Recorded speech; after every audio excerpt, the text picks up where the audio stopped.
What's up, everybody? Welcome to another YouTube Hangout. I am super excited to be here with a special new guest. He is the Bishop of the Potter's House. He gives moving sermons every Sunday to over 30,000 church-going members, as well as over 20 million people online. It's a crazy number.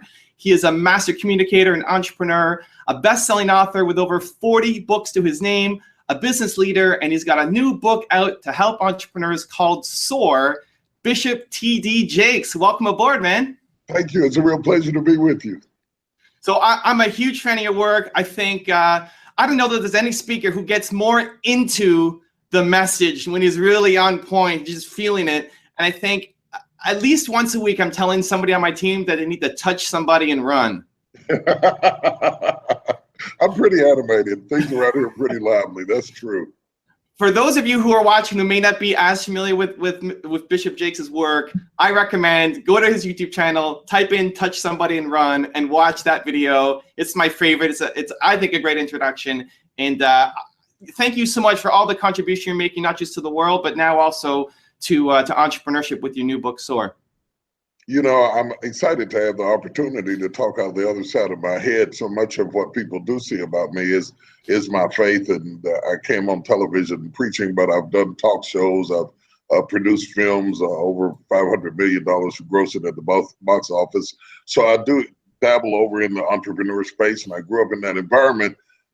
And I finally decided to kind of come out of the closet, out of the shadows, and talk, because so many people in my world are really trying to launch businesses or figure out how to launch businesses, are having similar troubles and struggles getting it off the ground. And I wrote SOAR to kind of motivate and encourage people not to give up, and that trouble is a part of the process, and to encourage them to buckle down and work through until you get the thing off the ground and in the air. Now we've linked to Barnes & Noble, to Amazon for everybody watching. You can go pick up the book. It's not out yet, though, right? It's still pre-order, or is it out yet? October the 10th. So we're just October 10th. Yeah, so 5 days away. You guys can go check it out, but you can pre-order right now in the link below. One of the things I loved about this story was when you were talking about your father, and he had his business, a janitorial business, and he started with one bucket, one mop, and built it up, but never was able to go nationwide because you said he refused to put down the mop in the bucket. Could you share that story? Because I think it's really insightful and could really help my audience. I use it as a metaphor, and it really inspired me. My father was what I would call the serial hustler. You know, it's hard to explain what all he did. He did some of everything in order to make ends meet, tried to survive. And then he got to the point that he really zeroed in on building a janitorial service. Started with the mop and a bucket, and ended up with 52 employees back in the 60s in West Virginia. That was really big. But he never could have launched it to the level that it would have gone, because he was always so busy working on it, he really didn't have time to run it. And I think that's a common problem with a lot of entrepreneurs. They can't get their hands off of the day-to-day things that they have to do long enough to think through the business from a CEO's perspective. And consequently, they fail to be used for their highest and best capacity, because they have a tendency to hold on to the minutia and get away from the maximum things that should be on your head if you're really building your business. And so for people who are going through that, you know, they may not have entrepreneurs in their family, they may not have had parents who are entrepreneurs, and they don't know any better. What's the solution? Is it self-education? Is it reading books? Like, how do you get them out of that mindset? Well, I think first thing you have to realize, there comes a point that your brain becomes more important than your hands, and you have to figure out what point that is. Good leadership is working yourself out of a job. It might be more profitable in the long run for you to hire somebody to do what you used to do, while you kind of step back and rethink, where is this going? How can I intensify the marketing value of this? What associations, partnerships do I need to build in order to really exploit this business and take it to the next level? Am I really reaching the targeted audience, or am I just shooting shotgun pellets out into the air and hoping that I luck up and hit somebody? All these things require some time, getting around other people who are doing what you're doing, having discussions with them, being mentored by them. A lot of times you don't have time to do that because you are so tied down to whatever your function is. And I am suggesting in the book that you might be more valuable to your organization to step away, hire somebody to do what you were doing. You might be more valuable in the next capacity, because the fruit is out there on the tree. It's not the one that fell to the ground. It's the one that you're about to pick, and your hands have to be free to get it. I love that. And now in the building of, the Potter's House and building your business, who was the first person that you hired? Like, what was their role? What did they do for you? It was really scary for me. I have 300 employees on the church side of my business, and on the entrepreneurial side of my business, I have less than 20. And oddly enough, the model of my business is built on partnerships, and I've talked about that. The TD Jakes Enterprises survives because we have partnerships with Sony Pictures. We work with Fox. We work with lots of people, because the entertainment business, you don't always need to keep full-time employees when you're not filming. So because it is a partnership-based business, you want to keep your overhead as low as possible so that your profit margins can be highest and functional. We kind of operate that way. Whereas in my not-for-profit world, we produce all of our everything. Graphic artist designs, our own marketing. We even have our own 18-wheelers. We do contracts with Walmart. We carry our merchandise to them. So it's much more of a practical, pragmatic, traditional corporation. Those two models give you two options, and there are many, many more, through which you can do your business: scale down the employees, scale up on the partnership, or bring everything in-house and control the integrity of your brand from a hands-on viewpoint. So as someone who's done both, what advice do you give to entrepreneurs who are trying to figure out which is the model for me, which path is better? It's, something, there is no definite answer. I think you have to evaluate at different seasons. And in order to do that, you have to be free to do evaluations and cost comparisons between what it would cost to bid out the services versus hiring the employee. And sometimes it is true at one junction that it's better to do it internally, either because of financial reasons or because of the quality control issues that are developed. Other times it is better to farm it out and use your people for better usage.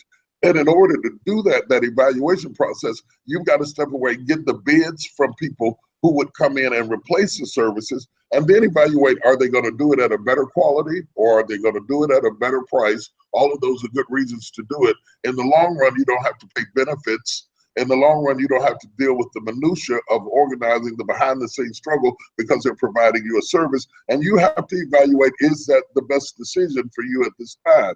And it's no cookie-cut answer. It depends on the business. It depends on the answers to those questions. One of the things I've learned most about entrepreneurship, and really about life in general, it almost pays not to come to the table being smart.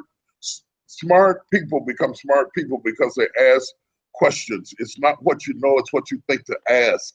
And asking the right questions is a catalyst to get you to the next dimension. I love it. Now, you've mentioned here that you want to start a movement with this book. You've written 40 books. You've had lots of success. I mean, you've obviously built up your church and other entrepreneurial ventures. Why now? Like, what's the movement? Why now after 40 books? Like, what's the driving force behind this is a time to launch this book, Soar? For me, you don't do things for profit. You do things for purpose. And I think that this is a time in the country that we desperately need to rethink where we're going as a nation. When you start looking at what is really eating at the belly of the Rust Belt states, and you listen at the groanings that are coming from the inner city, they are saying the same thing: the lack of opportunities. The jobs that went away are not coming back, and if they do come back, we're not going to be equipped to be on those jobs because of automation and technology has moved the criteria. And so we may be waiting on a ship that's never going to come in. America has survived through small businesses. Over 90% of the employees in this country right now are employed by companies with less than 500 employees. So it's not about big Fortune 500 companies coming back. I applaud that. That's good for economic growth, and it's good for the stock market and all that. But it's much more pragmatic when it comes down to survival, and employing people on the streets are much stronger done in smaller businesses. So I think we really need to go back. We have become better consumers than we are investors. And so the whole notion of pointing people toward entrepreneurship gives you control. You can live the life you want. You can make the kind of money you want. You can do it from home if you want. You can take care of your children and do it. You can take classes at school and still own your own business. That kind of flexibility you don't get every day. Entrepreneurship, depending on the business, will provide those opportunities. I love it. Well, you're preaching, you're converted. I'm a fan of the message. My audience is too. And speaking of the audience, I want to get some questions. We've got tons of people already lining up. I've been monopolizing the time, but let's get to some of the fan questions. Jay Rise is writing in, at Bishop Jakes, do you feel entrepreneurship is a spiritual practice? Wow, I think that you benefit when you are a spiritual person, because entrepreneurship is like riding a roller coaster. You're sometimes up and sometimes down. And if you have no spiritual equilibrium to stabilize your emotions through the transitory process of building a business, you can be erratic at home and with your kids in your own life because you lack the stability to anchor yourself beyond the day-to-day reports. So from that perspective, I think it is very valuable. The odd thing about it is simply this: people of faith, I've lived in that world a long time, could really benefit from better business skills. But people in business could really benefit from having more faith. So I tried to merge those two ideas. I'm really not trying to convert you in this book. There's very, very little in this book about faith, but I really am targeting this book toward people who are trying to rethink, redesign, and relaunch the second half of their lives, or are tired of eating at their mama's house and waking up at noon eating cereal, and they want to get back into the market and there are no job opportunities. You may have to hire yourself. I like it. Next one coming in. Bishop Jakes, what separates an entrepreneur from a wantrepreneur? It's the difference between having a dream and having a goal. A wantrepreneur has a dream, an entrepreneur has a goal. As long as a dream has no date, it will always stay in euphoric realms of our mind. To those of you who are wantrepreneurs and you really want to do it, put a date on the wantrepreneur and you'll become an entrepreneur. Holding your dream to a deadline makes it a reality and not something that you fantasize about every time you're sick of your boss. I like it. Hermione has a question. I know you have a strong opinion on this. How do I evaluate my worth? Wow. I do have a strong opinion on it. You know, you cannot do that in a vacuum. I'm sitting in a room right now. I can see you on the screen. I can see other people in my office. I can see the couch and the chair. The only thing I can't see is me. And that is a real problem in evaluating your own worth. Your eyes are not designed to show you. So what has to happen, you have to determine your own worth and value by interviewing people who interact with you and do practical interviews. What do you get when you get me? What is it that makes you see value in me? Because sometimes our opinions of ourselves are overinflated, sometimes they're undervalued, but when you talk to the people with whom you have to do, you get a sense of what is the level of your contribution. You'd be shocked sometimes it's not what you put your energy in. And so in the book, I have a point called E/I ratio, and it's energy to impact. Sometimes we're putting the greatest energy into areas where we have the least impact. This sort of evaluation helps you to reassociate that energy and reallocate it to things where you can have the greatest impact. And sometimes you can't get that done until you talk to the people you do business with, talk to the people who you live with, and ask them the candid question, what is it about me that is most effective? Sometimes the answers will really shock you. I love it. The next one's coming down the mindset, and I know you have a lot of opinions on mindset too, which is great. Basically, question coming in saying he's worried that by profiting, having a for-profit business, he's selling his soul. So how do I get over that mindset? You know, not unless he's selling little dolls with pins in them that he's going to stick in somebody and do voodoo.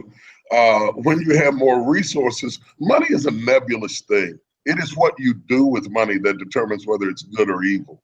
When you have more money, you can send help to the flood victims. You can rescue the people in Puerto Rico. You can do positive things with resources. If you don't have resources, all you can do is wish people well. So whether having money is a positive or a negative, it will only amplify who you are. If you are not a good person, if you are selfish, if you're self-consumed, if you're self-aggrandized, money will just reveal that all the more.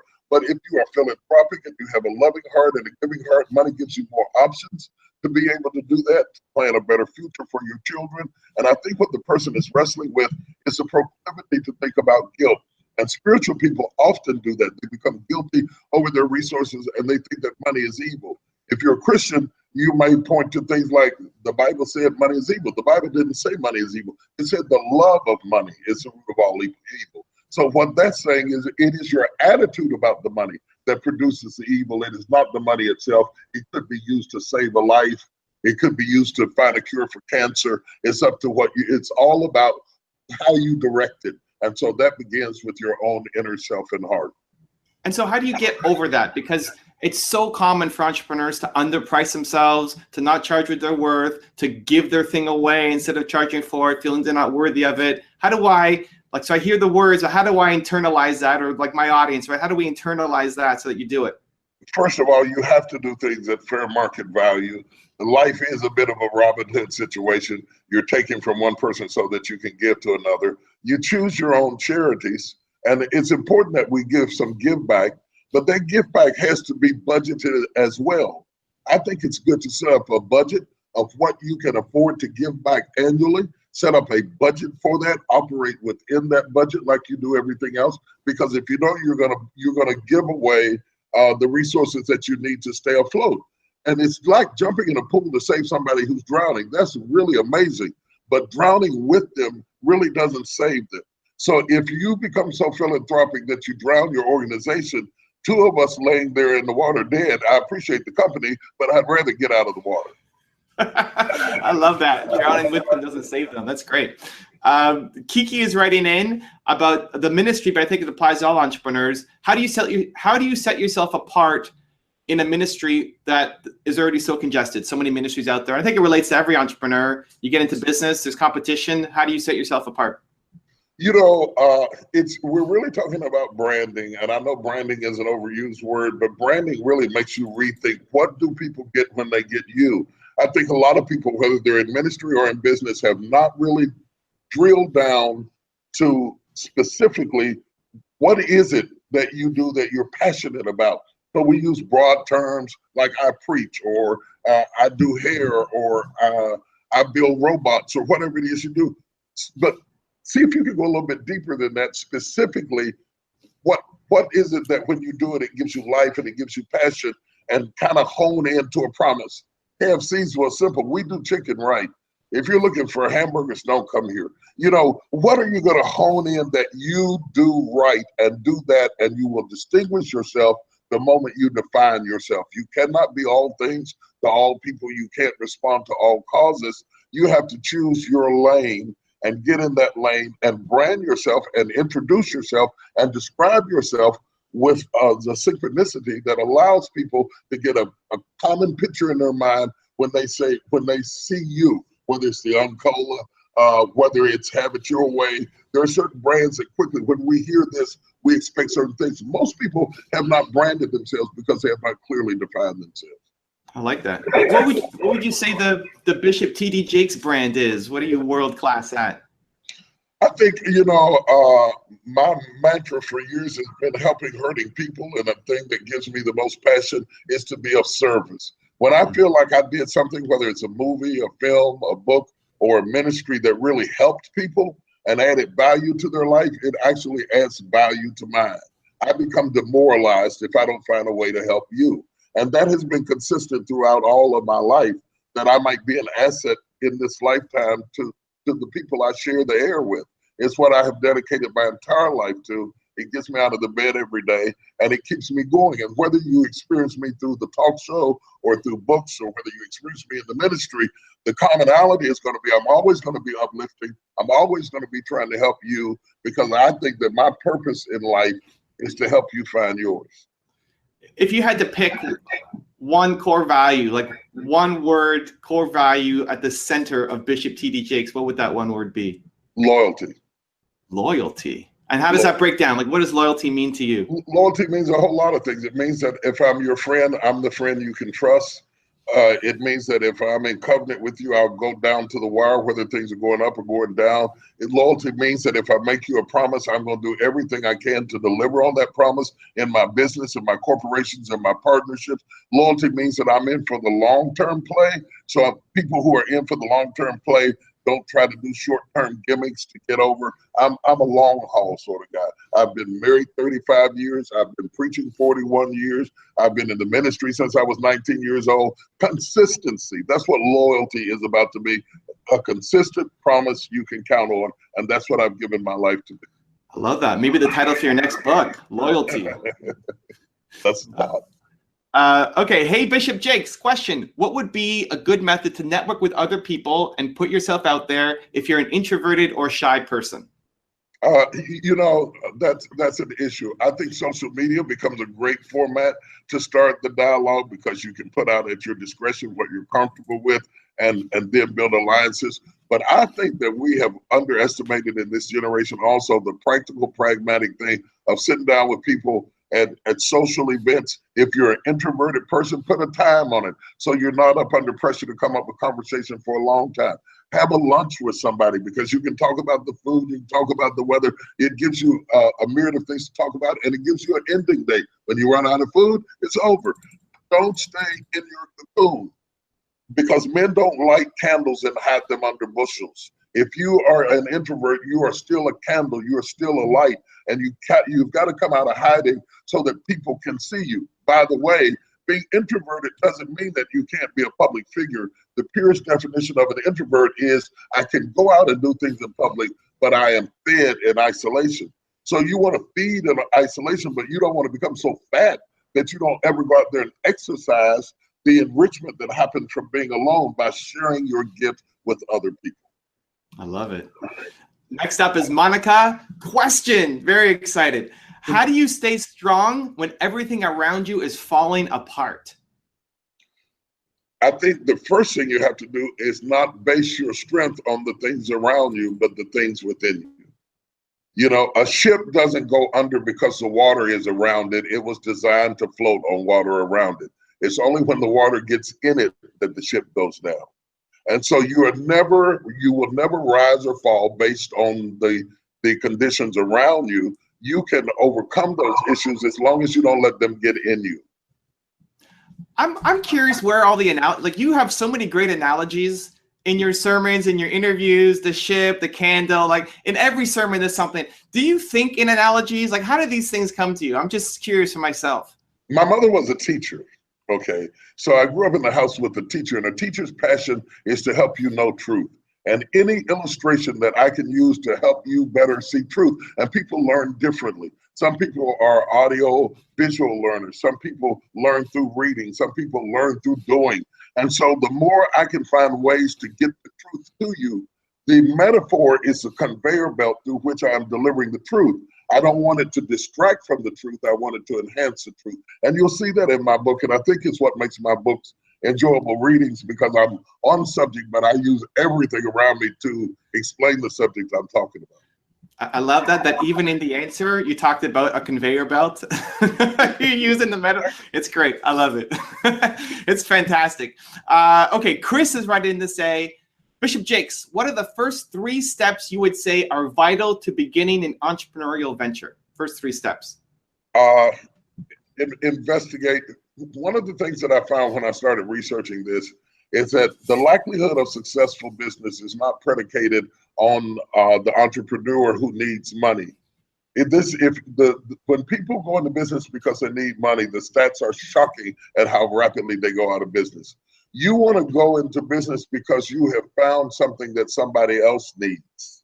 Okay, this is about supplying what someone else demands. So the first thing I want you to do is find who has a demand for which you can have an answer or a product. Because when you find the person who needs you, your need to market goes way down. Because if I'm thirsty for water and you got water, you don't have to have a great sales pitch to sell it to me. But if I'm not thirsty, you're going to have to talk to me a long time to get me to drink something I don't want. So find who wants what you have. Number 2, find who has done what you want to do. Because sitting with them, even for a moment, if you have to wash their car to get to talk to them, finding out the pitfalls will save you the time of going through things you don't have to go. We don't have to reinvent the wheel twice. The third thing is find out the climate of other businesses around you so that you can partner your business in an environment where 1, it can be seen, 2, it can be appreciated, And thirdly, it is accessible by the people that you have determined have a need for what you have. I love it. I love it. Always so on point. Next question I think you're going to like. Now, I know you've talked about having a vision, how important that is, and that money runs from blindness. So Amanda's question coming in is, how do you create the career you want when it does not exactly exist yet? That's the best. I mean, that's why I wrote the book. The whole book is built around the Wright brothers. The audacity for these brothers at a time that no airplane existed to stand on the ground and think I belong in the air. The whole analogy throughout the book is built on that question he just asked me. We need to go back to doing things that nobody has done before, building things that have never been built before. That innovation is what has been at the inner structure of America.